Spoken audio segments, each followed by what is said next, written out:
जो आतंकवादी यहाँ पर आकर जो खूनी खेल खेले, हम तमाम लोग यहाँ जमा हुए हैं उसको कंडम करने के लिए। ಇವತ್ತು ನಮ್ಮ ಕಾಂಗ್ರೆಸ್ ಪಕ್ಷದಿಂದ ಎಲ್ಲಾ ಕಡೆ ಭಾರತ ದೇಶದ ಎಲ್ಲ ಕಡೆ ಕೂಡ ನಾವು ಇದನ್ನ ಖಂಡಿಸಿ ಸತ್ಯಾಗ್ರಹ ಮಾಡ್ತಾ ಇದ್ದೇವೆ। मल्लिकार्जुन खड़गे साहब और तमाम पार्टी वालों भी बोले हम इसमें आपका साथ दे रहे हैं। आप जो भी लेना चाहते हैं टेररिज्म के खिलाफ आप डिसीजन लीजिए, मगर ये बीजेपी की सरकार अभी सोच रही है नफरत छोड़ो भारत जोड़ो। जो इस हमले में शहीद हुए हैं उन लोगों को इंसाफ मिलना बहुत जरूरी है। आतंकवादी ಯಾವ ಧರ್ಮ ಇಲ್ಲ।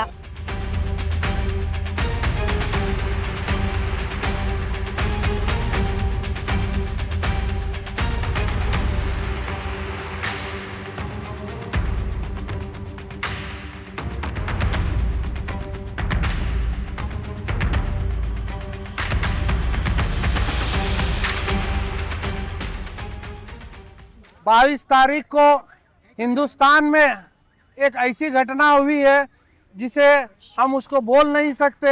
जो आतंकवादी यहाँ पर आकर जो 27 लोगों को जो खूनी खेल खेले, हम तमाम लोग यहाँ जमा हुए हैं उसको कंडम करने के लिए। जो बीजेपी की सरकार जो यूनियन टेरिटरी जो अनाउंस कर कर हमारे कंट्रोल में पुलिस डिपार्टमेंट रखने की जो बात की थी, आज कहाँ गई वो सरकार? उनके ही हाथ में सिक्योरिटी थी, उनके ही हाथ में डिफेंस था। ये ऐसे 4 लोग आकर कहीं से दूसरे देश से आकर यहाँ पर हमारे लोगों को मारेंगे, ये नहीं चलने वाला है। आज देश को पता चल चुका है कि ये लोग जो दिल्ली में बैठे हैं सिर्फ बात कर सकते हैं, कुछ नहीं कर सकते। ऐसे हमारे मासूम लोगों की जान जा रही है, वो लोग शहीद हो रहे हैं।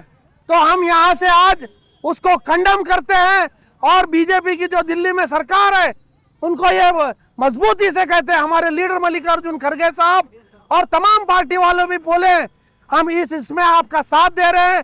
आप जो भी लेना चाहते हैं टेररिज्म के खिलाफ आप डिसीजन लीजिए, मगर ये बीजेपी की सरकार अभी सोच रही है जल्द से जल्द उन तमाम टेररिस्ट को जो आकर ये हमारे जो मासूम लोगों को मारे हैं उनको जल्द से जल्द ढूंढ कर उनको खत्म करना चाहिए।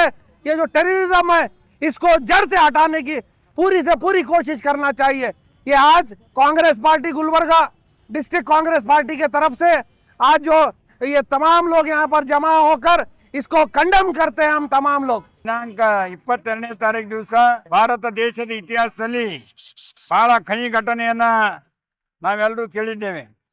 ಸುಮಾರು 30 ಜನ 28, 29, 30 ಜನ ಅಮಾಯಕರನ್ನ ಯಾರು 16ನೇ ತಾರೀಕಿಗೆ ಮದುವೆ ಆಗಿ ಹನಿಮೂನ್ ಹೋಗಿರ್ತಕ್ಕಂಥವ್ರು, ಅದರಲ್ಲಿ ಕರ್ನಾಟಕದಿಂದ ಕೂಡ ಇಬ್ಬರು ಆ ಕಾಶ್ಮೀರದ ಕಣಿವೆಯನ್ನು ನೋಡಲಿಕ್ಕೆ ಬಲ್ಗಾಮ್ ಅಂತಕ್ಕಂಥ ಪ್ರದೇಶದಲ್ಲಿ ಸುಂದರವಾದಂಥ ಸೆಕೆಂಡ್ ಡಾರ್ಜಿಲಿಂಗ್ ತರ ಇರ್ತಕ್ಕಂಥ ಅಂತ ಒಂದು ತಾಣಕ್ಕೆ ಹೋಗಿರ್ತಕ್ಕಂಥ ಅಮಾಯಕರಾಗಿರ್ತಕ್ಕಂಥ ಭಾರತೀಯ ಜನರನ್ನ ಎಲ್ಲ ಧರ್ಮದವರು ಇರ್ಬೋದು, ಇವತ್ತು ಎಲ್ಲರೂ ಕೂಡ ಅಲ್ಲಿ ಹೋಗ್ತಾರೆ। ಅಲ್ಲಿ ಹುಡುಕಿ ಅವರನ್ನ ಕೊಂದಿರ್ತಕ್ಕಂಥದ್ದು ಬಹಳ ಖಂಡನೀಯವಾಗಿರ್ತಕ್ಕಂಥದ್ದು। ಭಾರತ ದೇಶದ ಇತಿಹಾಸದಲ್ಲಿ ಇದು 3ನೇ ರೀತಿಯಿಂದ ನಡೀತಕ್ಕಂಥ ಅಮಾಯಕರನ್ನ ಕೊಲ್ತಕ್ಕಂಥ ಘಟನೆ। ಇದನ್ನ ಭಾರತ ದೇಶದಲ್ಲಿ ಇರ್ತಕ್ಕಂಥ ಎಲ್ಲ ಧರ್ಮೀಯರು ಕೂಡ ಖಂಡಿತವಾಗಿ ಇದನ್ನ ಖಂಡಿಸ್ತೇವೆ। ಈ ಕೇಂದ್ರ ಸರ್ಕಾರ ತಕ್ಷಣ ಇದರ ಮೇಲೆ ಕ್ರಮ ಕೈಗೊಳ್ಳಬೇಕು, ಇನ್ನು ಮುಂದೆ ಯಾವುದೇ ರೀತಿಯಿಂದ ಆಗದೆ ಅಂತ ಕೈಗೊಳ್ಳಬೇಕು, ಉಗ್ರವಾದಂಥ ಶಿಕ್ಷಣ ಅವರಿಗೆ ಕೊಡಬೇಕಂತ ಹೇಳಿ ಇವತ್ತು ನಮ್ಮ ಕಾಂಗ್ರೆಸ್ ಪಕ್ಷದಿಂದ ಎಲ್ಲ ಕಡೆ ಭಾರತ ದೇಶದ ಎಲ್ಲ ಕಡೆ ಕೂಡ ನಾವು ಇದನ್ನ ಖಂಡಿಸಿ ಸತ್ಯಾಗ್ರಹ ಮಾಡ್ತಾ ಇದ್ದೇವೆ। ಇವತ್ತು ಇದರಲ್ಲಿ ಬಂದಿರೋ ಖಂಡಿತವಾಗಿ ಖಂಡಿಸ್ತೇವೆ। पहलगाम में जो आतंकी हमला हुआ है इसका हम सख्त से सख्त कड़े से कड़े अल्फाज में मजम्मत करते हैं, निंदा करते हैं और कंडम करते हैं। और उस हमले में आतंकी हमले में जो लोग शहीद हुए हैं उनको आज हम श्रद्धांजलि देते हैं और कैंडल मार्च उनके नाम करते हैं। जो इस हमले में शहीद हुए हैं उन लोगों को इंसाफ मिलना बहुत जरूरी है। और जो ऐसे आतंकी हमले हो रहे हैं बार बार, इसको रोकने के लिए हमारी जो इंटेलिजेंस है या सिक्योरिटी है उनको बहुत ज्यादा मजबूत और ताकतवर बना दो कि कोई आतंकी यहाँ पे पर ना फैला सके।